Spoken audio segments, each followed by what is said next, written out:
Happiness is something we all like. We all want to be happy, right? Yeah, we do. And then the research shows us that there actually might be a way to make you a little bit happier.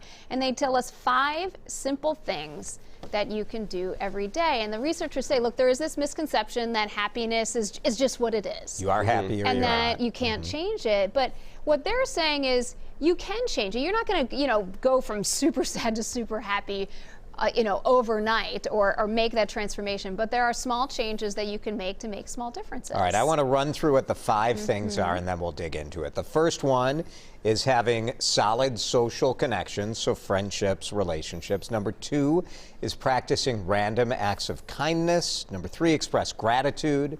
Number 4, practice mindfulness. And number 5 is maybe the hardest one, I think, self-compassion, kind of giving yourself a break. Right. So they say the research shows those social connections are the most important one, Riley. And I would agree with that. Depending on if you're introverted or extroverted, you may have a few close friends that you need to be with or talk to, often or as often as you want. I think you just need some kind of connection, when you are in solidity, I guess you would say, by yourself all the time. People get lonely, and that can lead to other things, depression. I mean, we've talked about that before, so I think it's huge. Social connections are huge for sure.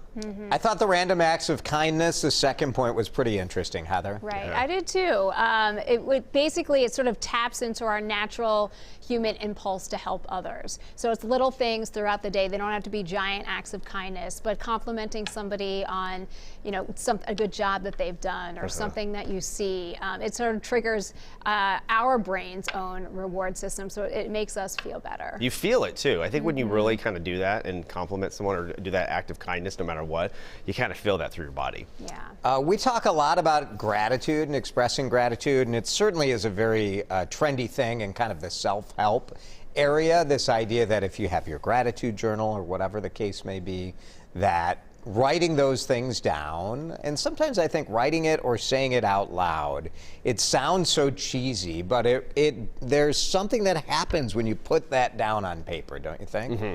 And you're teaching yourself, you're training yourself every day, I need to think about the positive in the world, and sometimes you need that sort of retraining of your mind. Right, exactly. And then mindfulness, of course, is a similar idea of just sort of living in the moment, living in the present, seeing, feeling, smelling what's around you. But the hardest one, the last one, the self-compassion one, that can be tough, I think, for a lot of people who have this idea of, I'm just not doing it well enough, or I'm not doing it right. But give yourself a little bit of a break. Yeah, and I think a lot that's one thing that I have issues with too. I mean, I admit that. So I'm hard on myself a lot of times. Yeah. I need to lighten up sometimes. We can be our toughest critics, right? Yeah. There are a bunch of cool apps that do this. One that I use that practices all of these things and is based on science. It's called Happy Not Perfect, and it does help. And if you just do a little bit each day, so very cool. A little advice there. Yeah.